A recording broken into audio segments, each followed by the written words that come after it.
assistir ao famoso e polêmico Immigrant Reality.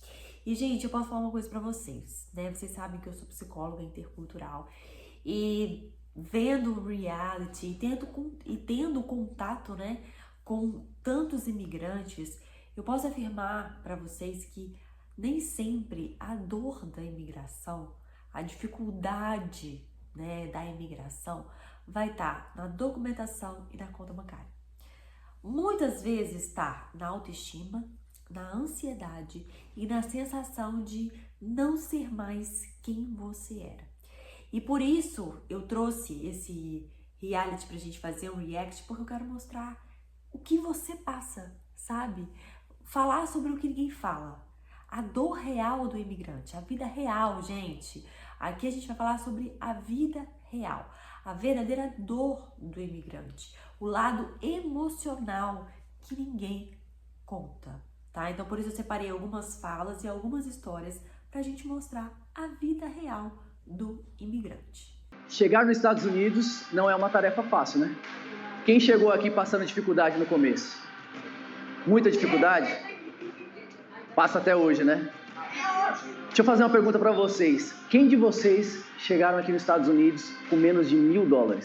Eu cheguei negativada. Negativada? Eu também, devia mil. Eu cheguei com menos de $1.000 grávida. Meu Deus do céu. A galera já chegou no negativo. Quem chegou assim com $100? $200? Essa primeira tarefa, ela reflete a dificuldade de que a gente... E aí, gente, só uma questão, né? Primeiro de tudo, se você quiser assistir esse reality completo, são 5 episódios, é só você procurar no YouTube, tá? Nesse nome mesmo, Immigrant Reality, que é o nome do canal, e você consegue conferir. E aí, a gente já consegue perceber, né, essa questão da imigração, da dor real, né? Quando você chega, gente, sem dinheiro, a pressão é ainda maior. A pressão interna é ainda maior. E quando a gente fala também de eu fui sem dinheiro, fui com dinheiro emprestado, então você já vai com aquela pressão interna de eu preciso devolver esse dinheiro. Só que para eu poder devolver, eu preciso fazer esse dinheiro, né? Num lugar onde eu não conheço ninguém para poder me ajudar, eu não tenho nenhum recurso, eu não, sabe? Então, assim, a pressão interna, emocional, né? A ansiedade acaba se potencializando muito. tem quando a gente chega aqui. Isso é a história normal de todo imigrante. Alguns chegam com um pouquinho a mais, alguns chegam com um pouquinho a menos, mas o grande desafio da vida é você chegar nos Estados Unidos, que é um país rico, e você fazer acontecer com aquilo que você tem. Vocês acham que chegar nos Estados Exatamente, né? Então, assim, aí vai muito de uma questão, assim, de uma personalidade que tá pronta, né? Que tem que estar preparada para qualquer coisa, né? Para poder enfrentar aí a luta, né? Pegar um emprego, que depois a gente vai falar sobre essa questão, né? Do subemprego, mas pegar o emprego que tiver que pegar, sabe? Não ter frescura, não ter mimimi, arregaçar as mangas e, e fazer, né? Essa primeira prova, gente, eles tinham que multiplicar o dinheiro, né? Então é uma simulação. Você chegou aqui com $100 e você precisa fazer dinheiro. $100 não, desculpa. $20, né? No caso da prova. Então você tá com $20 e você precisa fazer dinheiro sobre, né? Em cima desses $20, multiplicar esses $20. Então a proposta, você vai vendo que a proposta é bem interessante. E aí tem muito disso, né? Deixa eu chegar um pouquinho aqui mais pra frente. Tem muito disso, né, gente? De receber não. E você bate cabeça, e bate cabeça, e bate cabeça, e bate cabeça. Recebe não daqui, não dali, né? E você tem que se reinventar todos os dias para poder conseguir vencer, né? Então, assim, gente, é muito mais emocional. A imigração é muito mais emocional, né? É muito mais aqui do que qualquer outra coisa. Dificuldade, ou às vezes você vive uma vida legal, mas você pensa no sonho americano. O projeto Immigrant Reality, ele é justamente para poder mostrar para você que o sonho americano, que às vezes as pessoas vendem por aí, não é verdade. É uma vida difícil, é uma vida dolorosa, é uma vida que muitas vezes você vai deixar a família para trás, você vai deixar pessoas para trás, mas quando você consegue, de fato, alcançar o sonho americano, você vai viver algo extraordinário, assim como eu vivi e assim como várias pessoas aqui tiveram a experiência de poder. E uma coisa, gente, eu falei, né, que ele vai falar bastante sobre o sonho americano porque isso se passou nos Estados Unidos, né? Então, é a vivência de quem imigrou, né, nos Estados Unidos, tá? Mas, gente, a dor do imigrante, independente, né, do país que você escolheu morar, o processo, né, é basicamente o mesmo. E ele fala algo muito interessante, porque muitas pessoas vendem, né, o sonho da imigração como se fosse uma coisa muito fácil, né? É só chegar lá, trabalhar, fazer dinheiro e é isso aí. Só que a gente sabe que não é assim. A realidade é, gente, é outra coisa. Na prática, é outra coisa. Então, tomem muito cuidado com as coisas que vocês veem, né? Principalmente nas redes sociais. Existe muita comparação de imigrante com outro imigrante, né? Porque você vê o outro ali, pô, o outro, né? A vida do outro tá caminhando, tá indo pra frente, ele tá prosperando e eu ainda tô aqui, né? Nessa situação, porque então assim existem muitas comparações tanto de imigrante para imigrante, quanto também, né? Para quem ficou no Brasil e tá vendo quem foi para fora, quanto também de quem tá lá fora com quem ficou aqui no Brasil. Então a gente precisa filtrar muito as coisas que a gente vê de fato na rede social, porque ninguém vai para a rede social para chorar, gente. Ninguém. Ninguém vai para a rede social para falar, gente, olha, tudo bem com vocês? Hoje eu tô aqui fazendo faxina, né? Gente, é muito difícil. É muito difícil. Você até pode fazer isso, que vai ter até um caso aqui que eu vou mostrar para vocês, que ela fez isso, só que no Brasil ninguém sabia. Para as outras pessoas, né, para quem ela não conhecia, todo mundo sabia, né? Mas para quem era do Brasil, né, ninguém sabe. A verdade é que ninguém te conta, tá? Vou falar uma coisinha para você. Você tá aqui no Brasil e tá assistindo esse vídeo, ninguém conta que tá fazendo faxina lá fora. Ninguém conta que tá trabalhando no supermercado lá fora. Ninguém conta que tá acordando 5 horas da manhã para ir para a construção, ser pedreiro lá. Ninguém conta. Ninguém abre a rede social e conta. Então, tomem muito cuidado. Tomem muito cuidado quando vendem, né, um sonho para vocês, como se fosse algo muito fácil, porque não é. É claro, tem a recompensa? Tem. Com certeza, isso aí, gente. Mas o lado emocional, o lado difícil, ninguém abre a rede social para poder mostrar. É muito difícil, tá? Viver isso. Que um pobre consegue comprar com $100 aqui no supermercado nos Estados Unidos. E a gente vai, né? O assunto vai render. Esse vídeo, esse desafio é muito interessante, porque fala assim, o que né, um americano, um brasileiro que está nos Estados Unidos consegue comprar com $100 e o que um brasileiro aqui no Brasil consegue comprar com R$ 100. Esse desafio é muito interessante. E no Brasil, o que um pobre consegue comprar com R$ 100? Não, já me lasquei, 1 hora esperando o busão. $100.000 mudando várias caras. Uma coisa, antes que abram, né, nos comentários, $100 dá tantos reais. Gente, ganha em dólar, ganha em real. Se você ganha em dólar, $100 é como se fosse R$ 100. É o que você faria com $100. Eu ganho em dólar. Então, para mim, $100 é R$ 100. Para você que ganha real, R$ 100 é R$ 100. Você entende? Não existe conversão para quem ganha dólar. Não tem isso. Uma coisa é, moro aqui no Brasil, tô levando, né, dinheiro para passear nos Estados Unidos. Aí eu vou converter para ver o que vale a pena e o que não vale. Agora, se eu ganho em dólar, amor, não tem por que fazer conversão. Arroz, 2,49. Arroz, 4,49. Macarrão, 1,69. 3,59. Feijão, 4,29. 9,99. Sal, 1,49. 3,79. Param com a palhaçada. Ovo, 1,99. 7,99.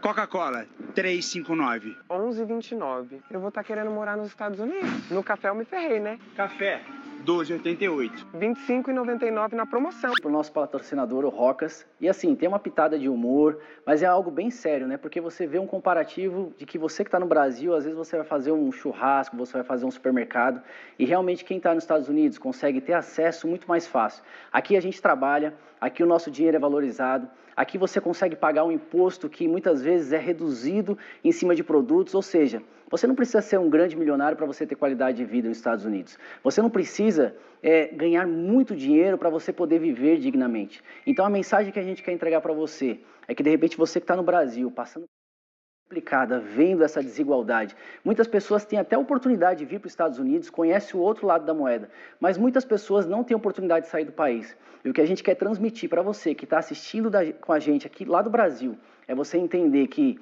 existem países que é justo, a qual você trabalha, o seu trabalho é valorizado e você consegue dar uma qualidade de vida. Parabéns a todas as equipes pelo trabalho. Então, assim, como, né, a gente estava falando antes, né?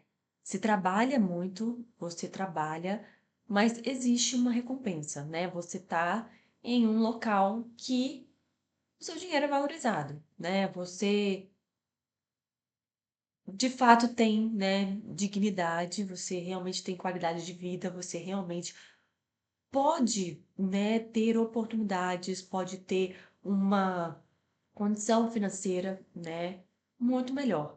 Até porque, gente, isso é uma coisa que atrai muito, né, vocês. Vocês saíram do Brasil por um motivo, né? E a maioria é por conta disso.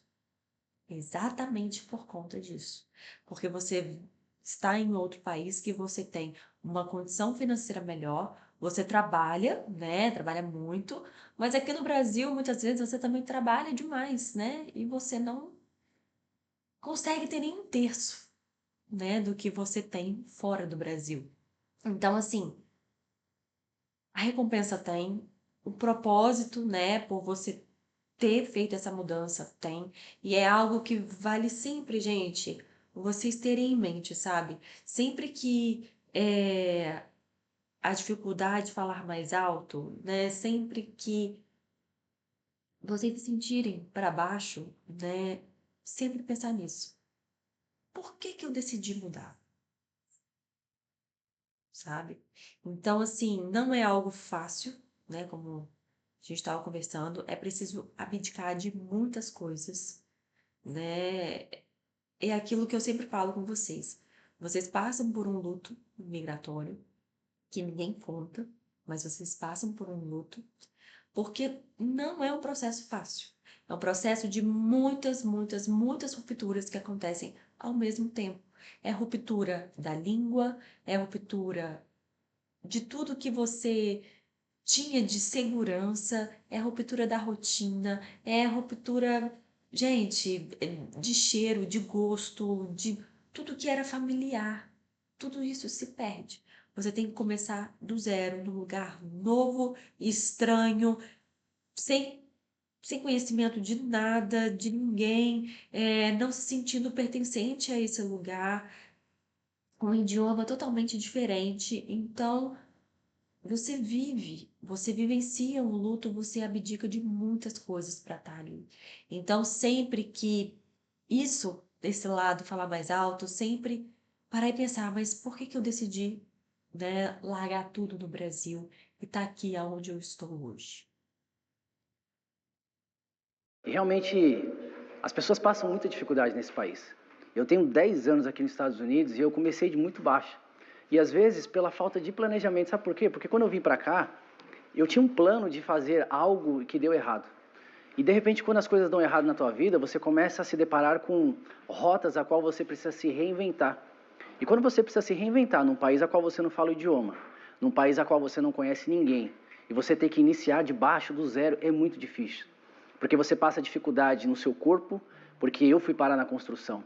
Você passa dificuldade na sua mente, porque no Brasil Existem vários conceitos de trabalhos que aqui são normais, mas no Brasil é considerado subemprego. Eu tive que começar minha vida na construção de baixo, demolindo casa. E eu construí uma trajetória. O que me trouxe até aqui foi muita minha fé, perseverança, resiliência e realmente você fazer as coisas com vontade de vencer. E aí, Antes de ir, né, para o próximo assunto, isso que ele fala, gente, é algo que muitos de vocês sentem. A gente, aqui no Brasil, a gente vê como inferior esses tipos de trabalho. A gente tem uma mentalidade de que o cargo, né, assim que a gente está exercendo, ele significa, né, ele equivale à nossa identidade. Então, a gente se sente menor. Então, quando a gente vai para um outro país, que a gente tem que trabalhar, né, gente, é um trabalho como qualquer outro, né? Só que a nossa mentalidade, né, não consegue ver dessa forma. A gente acha que a gente está se inferiorizando, sabe? Se humilhando. A gente sente vergonha. E aí vai mais um luto, né? O luto do seu status social. Porque a gente tem essa mentalidade de que o nosso trabalho define o nosso valor. O nosso trabalho define, né? A nossa profissão define quem a gente é. Então, se a gente acha que limpar a casa é algo menor, a gente vai se sentir menor, sabe? Então, a gente começa a comparar a vida que a gente tinha, né, que vocês tinham no Brasil, e a vida que vocês estão tendo agora, o trabalho que vocês estão tendo agora. Então, assim, começa a colocar na balança, falando, nossa, mas eu tenho tanta capacidade, eu tenho, sabe, e tô aqui fazendo isso. Gente, não é errado ter esse pensamento, porque é um pensamento que, querendo ou não, faz você não acomodar, né? Porém, todavia, entretanto, não pode ser um pensamento de julgamento, porque ele só vai te colocar para baixo e você não vai, né, assim, não vai te ajudar, né? Então, assim, isso mexe muito com a autoestima. Isso mexe muito com a visão que você está tendo de você. Então, essa questão do subemprego é algo, gente, que influencia diretamente na sua autoestima. E muitos de vocês não se dão conta disso. Vocês se colocam muito para baixo por estar em um determinado emprego. Vocês se veem muito como inferior por estar num determinado emprego. Vocês sentem vergonha das pessoas do Brasil, delas pensarem, imaginarem que vocês estão trabalhando em determinados empregos. E é muito louco, porque ao mesmo tempo que você sente essa vergonha, né? O pessoal aqui do Brasil acha que você tá rico, milionário, né? E porque o que ele fala também é algo muito interessante, no sentido assim, de que tem coisa, gente, que lá fora é normal. Não é item de luxo, sabe? Quando ele fala essa questão de ter dignidade, né? De ter oportunidade. Gente, é coisa normal. A coisa mais normal do mundo lá é você ter um carro. A coisa mais normal do mundo lá é você, né? Ter uma casa, morar numa casa legal, sabe? Então, assim, eu até lembro de uma reportagem, não sei se vocês lembram, de um brasileiro que foi. Agora eu não lembro quem foi. Mas assim, a notícia era assim: brasileiro esbanja com itens de luxo, né? Jet ski e carro tal na garagem. Gente, lá é super acessível. Não é igual aqui no Brasil. A realidade lá é outra. Aqui é luxo, lá não é. Vocês conseguem compreender? Então, quando ele fala essa questão de muitas pessoas têm essa oportunidade de ir para fora e ver uma outra perspectiva, muitas pessoas não têm, né? Então, tem essa mentalidade de que, nossa, a pessoa, nossa, tem um iPhone, já chegou, já tá com iPhone, meu Deus, nossa, tá ganhando muito dinheiro. Gente, lá as coisas são acessíveis. E existe uma mudança de perspectiva, né, que você tem quando você vai para fora, né? Então, é por isso que dá esse choque, né? Esse choque cultural que a gente fala, né? É um choque cultural tanto quando você chega, e também, né? Quando você fica um tempo lá e volta para cá. É um choque, gente. Você fala, meu Deus, porque você mudou totalmente a sua perspectiva. Você foi para lá com uma perspectiva desse tamanho, né? Com uma mentalidade desse tamanho, né? Porque você conhecia o mundo de um jeito, né? O mundo só funcionava desse jeito aqui. Quando você vai para lá, a sua cabeça abre e você vê um mundo que funciona de uma outra forma. E você fica um tempo lá. Quando você volta, você fala, meu Deus, o que está acontecendo, né? É normal essas coisas aqui no Brasil, sabe? Sem querer me estender muito, mas esses dias eu estava assistindo, eu assisto, né, a família Landim, e esses dias eu estava assistindo a Ana Landim, ela tá aqui no Brasil, né, a filha dela e a amiga fizeram uma cirurgia, a amiga também mora nos Estados Unidos, eles fizeram uma compra no mercado, gente, que deu R$ 900. Ela falou, gente, isso é normal? Não tem um arroz, não tem um feijão, não tem uma carne. Deu R$ 900. É isso mesmo? Porque a gente tem que pensar exatamente com aquele pensamento que eu falei, né? Não é de, ai, R$ 900, quanto você consegue comprar lá em dólar com R$ 900? Gente, R$ 900 é na realidade de quem ganha em real. É muita coisa. Na realidade de quem ganha dólar, você gastar R$ 1.000 de mercado, gente, é uma compra para, sei lá, 3 meses. Quem não tem essa perspectiva, né, não consegue entender a diferença, sabe? Vamos continuar, senão eu vou falar aqui. Ela ficou me questionando, poxa, eu não posso ajudar a Tuane grávida, não era seguro para ela participar daquela prova. Mas, como eu falei para você, amiga, você estava extremamente errada, porque eu sou uma pessoa muito afobada. E ela veio e ela falou comigo assim, Dan, respira, vai com calma, pensa, porque algum dos obstáculos você não podia dar um pulo e já e dar outro pulo. Você tinha que dar um pulo e dar um balanço e voltar e dar. Só para vocês entenderem esse contexto aqui, né? Teve uma prova de escalada, dessas coisas assim, sabe? De ficar se pendurando nas coisas, enfim. E essa menina, né? Ela tá grávida, ela não podia participar. O pulo para chegar do outro lado. Então você ajudou muito, sim, demais. Todo mundo deu o seu melhor. E o que nós estávamos conversando, Tiago, o mais importante dessa prova foi aprender que quando você está trabalhando em equipe, se um cair, toda a equipe cai. Independentemente nos seus trabalhos, ninguém se dá bem com todo mundo, não nós vivemos num mundo real, não tem como todo mundo amar todo mundo, porém dentro do nosso trabalho, cara, isso é muito importante quando você está ali trabalhando, se um cair, todo mundo vai cair, e esse eu acho que foi o aprendizado número 1 que a gente sentiu nessa prova aí, viu? A questão que você falou por exemplo, de você... aquela afobação, né? Uhum. Eu percebi que você, na prova das escadas, e tenta fazer a coisa muito rápida, né? Uhum. E essa é uma das coisas que a gente tenta, quando chega nos Estados Unidos, a gente quer que as coisas aconteçam muito rápido. Sim. Uma das maiores dificuldades que eu passei na minha vida aqui nos Estados Unidos foi porque, quando você chega, eu costumo dizer assim, o tempo é o melhor amigo. Se você não tiver paciência para você esperar o tempo necessário para as coisas acontecerem, você não vai alcançar.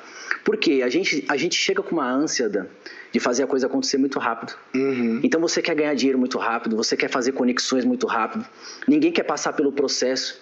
E eu costumo dizer para muita gente, fala assim, eu quero entrar na construção, eu tenho minha companhia de construção, e as pessoas perguntam, como é que você fez para chegar até aí? E o que eu posso falar é assim, comece de baixo. Sim. Mas às vezes as pessoas elas não querem começar de baixo, às vezes as pessoas elas querem chegar e falar assim, não, eu vou ser empresário. É a síndrome do brasileiro, né? Quer ser empresário, ninguém quer ser comandado, ninguém quer passar pelo processo. E quando a pessoa não passa pelo processo, ela quer que as coisas aconteçam muito rápido. E talvez, assim, muita gente acaba cometendo o erro quando chega nos Estados Unidos de não alcançar o sucesso, porque ela tem essa pressa. de fazer a coisa acontecer, de fazer a coisa dar certo. E eu passei por isso.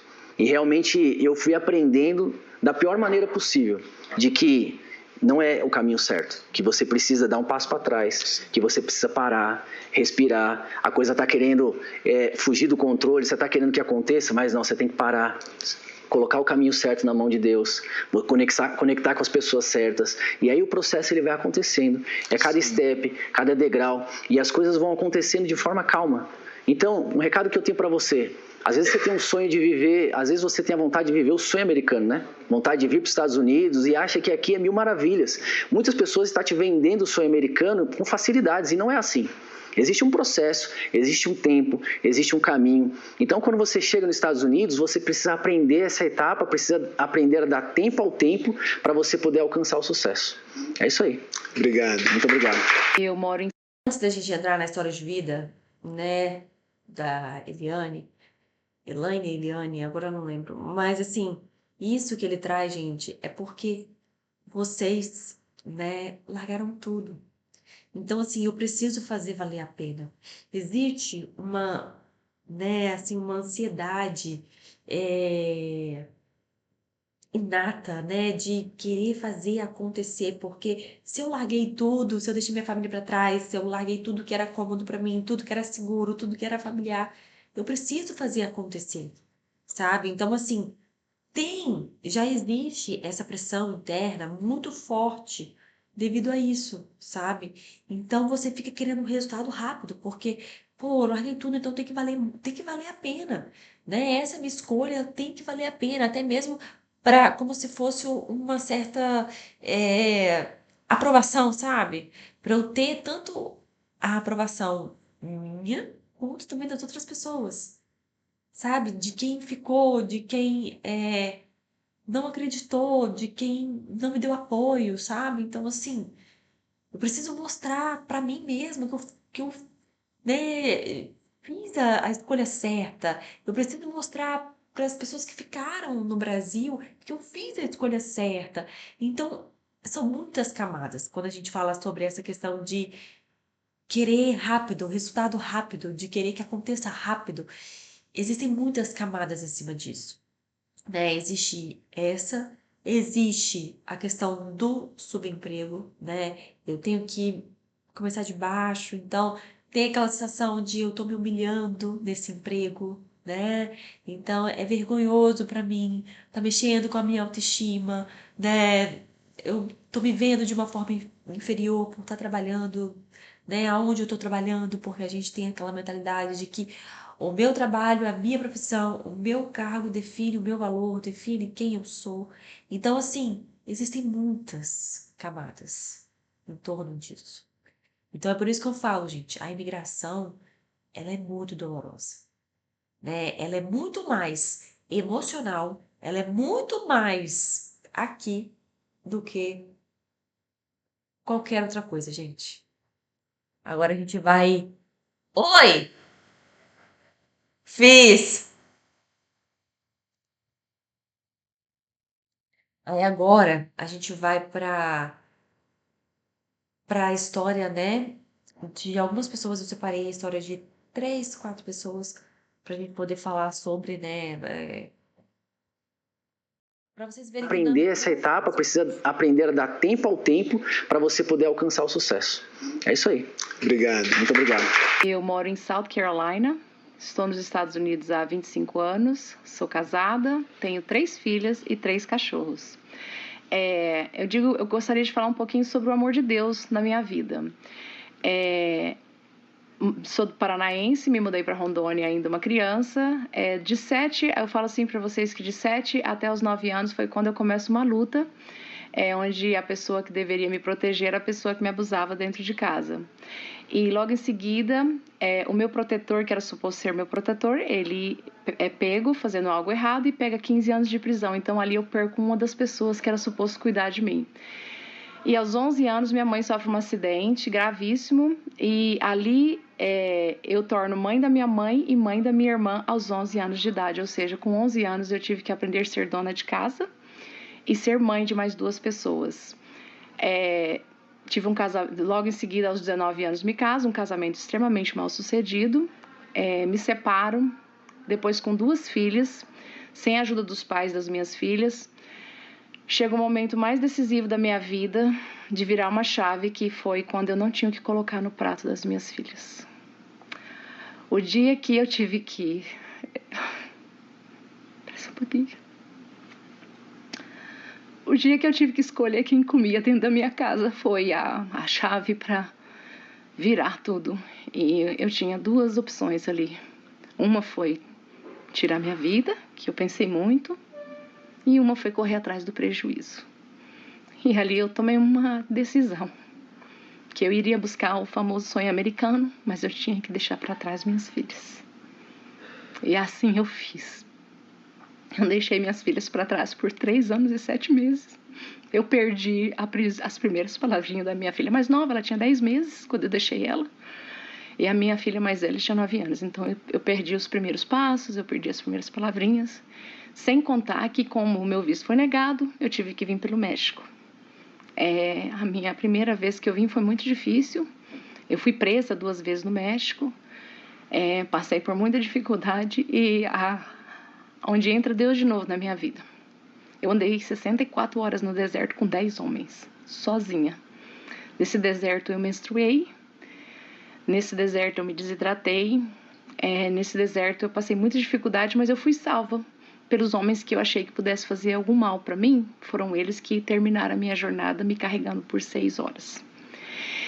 Cheguei nos Estados Unidos, nova língua, totalmente perdida, não sabia nem para onde que eu ia ir.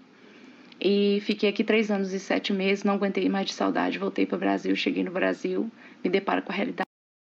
Só uma pausa, né? Então, assim, olha que coisa, gente. Você passa por toda essa situação de vulnerabilidade, né? Que é essa situação de fronteira, que não é algo fácil. Existem muitas pessoas que são traumatizadas mesmo, né? Durante esse percurso. É um percurso que gera muitas dores, né? Muitos traumas.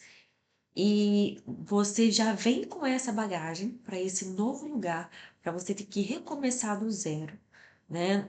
Então, assim, você imigrante, né, que tá me assistindo, que tá me ouvindo, se você passou por isso, né, se foi algo traumático para você, essa questão da fronteira, e acaba que muitas vezes você negligencia o que aconteceu ali, né? Porque você precisa sobreviver. Então, eu cheguei nesse novo país, eu preciso fazer acontecer, né? Porque eu larguei tudo, larguei minha filha, larguei minha família, né? Larguei tudo para trás e eu não tenho tempo para ficar, né, sofrendo ou remoendo o que aconteceu. Eu preciso ir à luta. Só que você acaba, né, negligenciando a sua dor, o seu sofrimento, e isso mais tarde aparece de alguma forma. Então, assim, se foi algo traumático, né? Se foi algo que você ainda, né? Como a gente sabe, né, que foi algo traumático? É quando a experiência ainda é viva para você. Se parece que aconteceu ontem, é porque ainda é vivo. Então, é preciso falar sobre isso. Então, procure ajuda psicológica, tá? E aí, continuando, né? Ela largou a filha, largou os filhos, tava com muita saudade, voltou pro Brasil e se deparou com a realidade do Brasil. Não consigo mais me acostumar. Fui assaltada com 1 mês que eu tinha chegado lá na minha casa que eu tinha construído. Pego minhas crianças e volto pelo México novamente. E isso é uma coisa que acontece muito. Muitas pessoas voltam pro Brasil e não se acostumam. É muito difícil se adaptar, gente. É muito difícil. E eu vou falar uma coisa pra vocês. Só quem fica no Brasil é porque não pode mais voltar. Porque é muito difícil. São realidades completamente diferentes. Você pode ir, né, para o seu país de origem, né? A gente fala no Brasil, né? Mas você pode voltar para o Brasil para passar férias, né? Para passar um tempo. E você acha maravilhoso. Mas viver o dia a dia é muito difícil você se acostumar, porque a sua perspectiva de mundo se abriu. Então você não consegue mais lidar com uma realidade que você fala que você não concorda, que você sabe que existe uma outra forma de viver, que é muito mais, como é que eu falo, né? Te dá muito mais dignidade, te dá muito mais qualidade de vida. Você acha muito mais justo, digamos assim. Então é difícil, é muito difícil se adaptar. Dessa vez eu coloquei elas no Rio Grande. Chegamos aqui, fomos presos, fomos soltos. Em 2009 eu sou presa pela 4ª vez pela imigração. E ali, quando eu estava na cadeia, eu tive outra conversa com Deus, porque eu tive todos os pontos da minha vida onde eu não vejo mais saída, é onde Deus entra e fala, pare de lutar, que agora eu vou lutar por você. Então, na minha última prisão, como no deserto, com aqueles 64 horas, com aqueles 10 homens, eu quase perdi minha vida. E Deus entrou ali e falou, quem está cuidando de você sou eu. A imigração foi a mesma coisa. Na minha 4ª prisão, eu já estava cansada, eu só queria ser deportada rápida. Porque eu falei assim, ninguém vai abrir as portas dessa cadeia, a não ser você, Senhor, porque eu sei que eu errei, eu fiz algo ilegal e eu mereço pagar por isso. Mais uma vez, Deus entra e fala, quem cuida de você sou eu. E o próprio agente da imigração, que eu falo para vocês que o agente migratório foi o que me deu a solução para os meus problemas, me dizendo que eu me qualificava para o asilo. Então, eu fui asilada nos Estados Unidos por muito tempo. Então, como eu disse para vocês, eu moro aqui há 26 anos. Nesses 26 anos, eu fui presa 4 vezes, eu fui solta 4 vezes, eu tive a oportunidade de trazer minhas filhas, eu formei minhas filhas nos Estados Unidos. Eu peguei meu green card, eu me tornei cidadã americana, eu trabalhei para 11 famílias americanas, eu servi essa pátria com 11... E aí, gente, pra gente poder ir pra próxima história, né? Então, assim, olha o que uma pessoa faz, né, para dar uma oportunidade melhor para os seus filhos. Inclusive, né, abdicar da presença, né? E quando a gente fala da presença, a gente fala de acompanhar, de estar junto, de ver o crescimento, né? A gente vai ter uma outra história aí também que fala muito sobre isso, né? De uma mãe que deixou os filhos para trás para poder dar uma oportunidade melhor para esses filhos. Então, assim, você não acompanhar o crescimento do seu filho, você não estar presente emocionalmente na vida desse filho, é algo muito difícil para os dois. Todo mundo sente, a mãe e também os filhos. Também momentos bons de poder viver, desfrutar. Compartilha com a gente um pouquinho. Sim, apesar de eu ser essa pessoa muito alegre, muito, né? Eu não tenho dom para vítima, aconteceu muita coisa ruim na minha vida também. Quando eu tinha 13 anos, a minha mãe deixou o Brasil e eu fiquei fiquei na casa de um, na casa de outro, né? Separou ali a família. E eu sempre sonhei em ir para fora, porque eu achava que o pote de ouro estava fora do Brasil, né? Assim, ver a família inteira imigrando. Eu não tive dinheiro para vir para os Estados Unidos, a minha mãe não conseguiu me trazer. Ela voltou para o Brasil, mas eu consegui juntar dinheiro durante 10 anos e fui fazer intercâmbio na Irlanda, na Europa. E lá, passei um ano lá e eu passei por uma das maiores dores que o imigrante passa, que é perder um ente. Eu perdi meu pai. Assim que eu tinha conseguido o primeiro emprego, depois de 4 meses, meu dinheiro estava quase acabando, eu perdi meu pai. E foi bem difícil, né? Eu não sei se alguém aqui já perdeu, né, um ente. E como é difícil passar por isso, né? Principalmente quando você não pode retornar. Isso acaba mexendo muito, né, com o emocional de quem está lá fora. Porque você começa a questionar, né, se valeu a pena, se realmente... Você começa a questionar a sua decisão, né? Porque você abdicou dos últimos momentos com aquela pessoa e você não pode nem se despedir dessa pessoa. Então, é uma dor muito grande e que muitas vezes fica ali, né, guardada. Então, eu voltei para o Brasil porque eu queria construir a casa dele. E quando eu cheguei no Brasil, eu achei que as portas iriam se abrir, porque eu fiz intercâmbio e não se abriu. Então, peguei $1.500 emprestado e vim para os Estados Unidos. Muitas pessoas me ajudou aqui, graças a Deus. Só que eu só queria ir embora. Cheguei aqui, eu trabalhava demais. Tudo que me oferecia eu fazia. Eu aprendi espanhol, fui trabalhar com os hispanos, me chamavam para limpar, eu ia.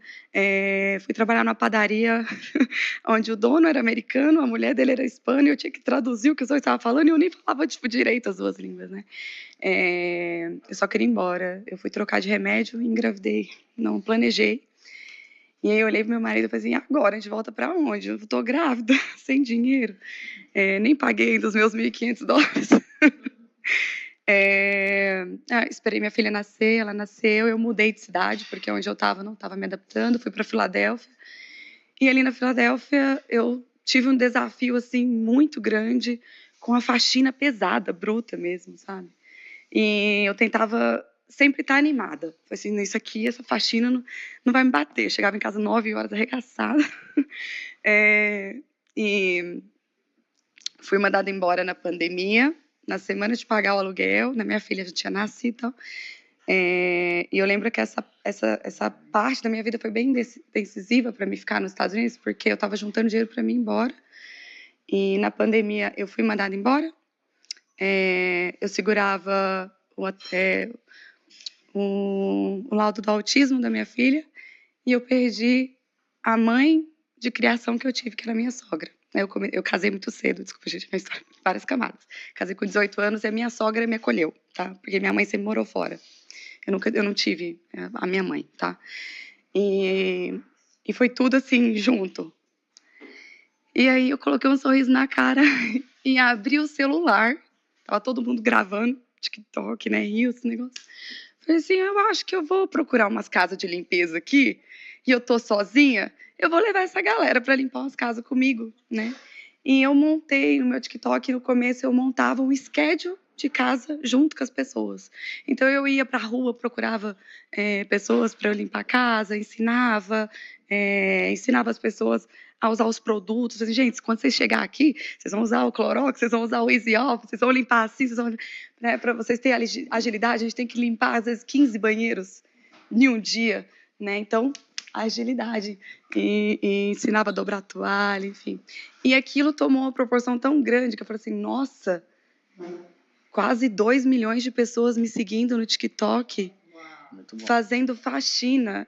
E tipo, foi natural, porque eu queria ajudar o imigrante. Eu sempre falei isso, eu falei assim, gente, eu acho que se a gente tivesse essa mão estendida, na minha época não tinha, só tinha canal no YouTube, mas era muito raso, né? Não tinha isso. E o TikTok e o Instagram trouxe essa realidade para a gente consegue mostrar, né? Você mostra ali, eu me identifico com os seus vídeos que você mostra o poder de compra, né? Eu falei para você que eu fiz um vídeo bem parecido, olha, eu fiz $300 numa faxina e o que eu consegui comprar, então mostrar isso para as pessoas. Tem pessoas que estão no Brasil que não sabem que a gente está na faxina, né? Eu lembro que eu abri uma mensagem, aí a pessoa abriu assim, falou assim, nossa, que bolsa bonita você está usando. Nossa, você dirige esse carro e você viaja para Nova York, o que você faz aí? Você trabalha? Aquele vídeo eu falei assim, como assim eu não trabalho? O imigrante quer dar o sangue, eu estava pintando um sótão. Quando eu fui mandada embora, um americano me ajudou, e ele tinha uma mansão de 12.000 square feet, e ele falou assim, você dá conta de limpar minha casa? Eu falei assim, ô Cris, se você deixar eu vir aqui, sei lá, 2 vezes por semana, ou 3 vezes, eu limpo a sua casa. Então, toma a chave da casa, ele me deu, e eu vou pro Texas, e eu confio em você, e você vai ficar aí limpando minha casa. Então, eu fiz tudo. Eu fiz jardim, eu pintei o sótão, eu ajudei com a inundação do basement dele. Ele falava assim, não, chegou um negócio do Amazon aí, mas era pro Texas, uma boia gigante para ele colocar no barco. Então é por isso que eu falo com vocês, né? Cuidado com as coisas que vocês veem nas redes sociais, porque, gente, é basicamente isso, né? A pessoa trabalha, vocês trabalham muito, e as pessoas que estão no Brasil não têm essa noção, né? Vê ali vocês com uma condição boa, né? Uma condição muito boa, porque a realidade do Brasil, infelizmente, né, gente? Mas não tem a noção do que acontece, né? Do que está acontecendo com vocês, né? Do que vocês passam, sabe? Então, inclusive, gente, igual eu falei antes, né? A comparação de imigrante com imigrante.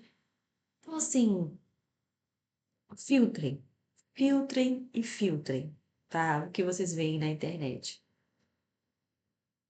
Dele lavar e eu coloquei. E uma outra coisa também interessante que ela falou, né? Ah, eu sempre via que o pote de ouro estava fora do Brasil. Porque quando você cresce, né, com parentes, né, à sua volta, ali, familiares à sua volta, fazendo esse processo, você acaba vendo aquilo ali como uma solução também financeira. Então, você aprende que é uma forma de eu alavancar a minha vida.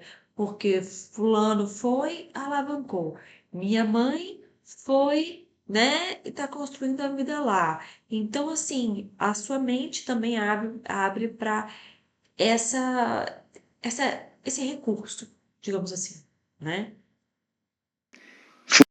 Aí, gente, eu quis colocar a história dele porque eu achei interessante, assim, que ele foi com o intuito de levar a família, né? Ele tá contando quando aconteceu o ataque às Torres Gêmeas. Foram para o Brasil. Na época, eu me lembro que eu cheguei a pegar até cesta básica na igreja, porque não tinha trabalho aqui nesse país. Mas eu tinha um propósito muito maior do que just me, além de mim. Eu tinha o propósito de trazer toda a minha família para cá, e assim eu fiz. Nós hoje estamos na nossa segunda geração de americanos, então olhar para os meus sobrinhos hoje e ver a oportunidade que eu e os meus irmãos não tivemos, não tem preço que pague. Eu olho para aquela pessoa de 17, 18 anos de idade que eu vim sozinho para cá, e eu olho e falo assim, cara, parabéns que você teve essa garra e essa determinação, porque não tem preço que pague ver os meus sobrinhos. E aí, antes da gente ir para o Matheus, né, para poder finalizar essas histórias, eu quis colocar a história, né, dele porque é exatamente sobre essa mudança, dessa ruptura de perspectiva. Então, assim, eu sei que em outro país eu vou conseguir dar uma oportunidade melhor, né? Então, assim, muitos fazem isso, né, para os filhos e também fazem para toda a família, né? Então, assim, a gente consegue ter uma vida melhor em outro lugar. Então, né, vamos firme nisso aí para poder mudar. Toda uma geração, né? A gente brinca com isso, né? De mudar uma geração, mas realmente, gente, dá oportunidades que talvez que você não teve, né? E que talvez o seu filho, ou o seu sobrinho, ou o seu primo, independente, não teria, né? Se continuasse no Brasil. E agora a gente vai para a história do Matheus. Matheus, o público quer saber um pouquinho da sua história. Conta para essa pessoa que está acompanhando quem é o Matheus e a história do Matheus. Cara, o Matheus veio do interior de Minas Gerais, uma cidadezinha chamada Vermelho Novo.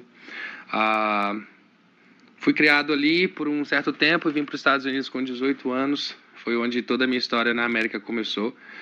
Na verdade, minha história na América ela começa desde os meus 5, foi quando a minha mãe decidiu migrar para cá. Então, eu senti todas as dores do imigrante, até mesmo estando no Brasil. A falta da família e tudo. Não foi fácil, foi bem difícil. E com o tempo eu entendi que a gente precisa abdicar de muitas coisas. E no caso da minha mãe, ela teve que abdicar a presença dela para dar um conforto maior para a gente. E demorou muito tempo para eu poder aceitar e respeitar isso. Hoje eu tenho um orgulho muito grande dela por ter feito isso, porque toda a minha história hoje, ela foi transformada pelas decisões que minha mãe tomou lá atrás. E aí, né, eu quis finalizar com ele porque é tudo aquilo que a gente falou, né? Então, assim, tanto quem fica, né, tanto quem vai e sente. Quando a gente fala sobre responsáveis, né, mãe, pai, a gente fala muito sobre essa questão de se sentir abandonado, né, se sentir rejeitado, sentir a falta da presença. E da presença, gente, da presença emocional também dessa pessoa, sabe? Então, ele, desde os 5 anos, ele sabe a dor, né? É, de um imigrante, porque ele viveu isso. E quando ele fala, né, que aceita, né, a gente fala aí nossa, hoje eu consigo ver o lado que eu não via antes. Antes eu via dor, né, via mágoa, né, via como algo ruim. E hoje eu aceito, hoje eu vejo que eu entendo a minha mãe, sabe? Então a gente fala aí sobre uma superação emocional em relação a isso. E por isso que eu queria, né, finalizar com ele. Eu sei que eu falei muito nesse vídeo, mas é porque realmente são muitas camadas, gente. A imigração, ela fala de uma dor que envolve muitas questões. E quando a gente fala sobre a história de vocês, né, a história de cada imigrante, a gente fala sobre luta, a gente fala sobre luto, a gente fala sobre, né, sacrifícios, a gente fala sobre abdicar, a gente fala sobre começar do zero, a gente fala sobre uma força, né, que é preciso ter interna. Então, eu bato de novo na tecla, né? Imigrar, gente, é muito mais mental do que qualquer outra coisa, né? Você mudar de país, ela muda a sua identidade, muda a sua autoestima, afeta o seu emocional. Então, se você é imigrante, sente que você precisa de um suporte, procure ajuda, tá? Psicológica. Eu sou uma psicóloga intercultural, então, se você quiser bater um papo, conversar, marcar uma sessão, me procura no Instagram, eu vou deixar o link aqui embaixo, tá? Na descrição. Então é isso. Curta o vídeo, se inscreva no canal. Foi um reality que deu muita polêmica, porque parece que, na verdade, né, eles usaram essas pessoas, eles escolheram pessoas, né, que tinham uma certa visibilidade na internet para poder fazer esse reality e tirar um certo proveito, mas a gente não sabe, né, quem tá falando a verdade, quem tá contando mentira, o que que é, o que que não é de fato. Então, assim, envolveu muita polêmica, né, mas o projeto, né, o propósito do reality eu achei muito interessante, que é mostrar a dor do imigrante, mostrar o que é ser um imigrante, né? Então é isso, espero muito que vocês tenham gostado desse vídeo. Se você se identificou, curta, deixe seu comentário, se inscreva no canal também. E eu te espero no próximo vídeo.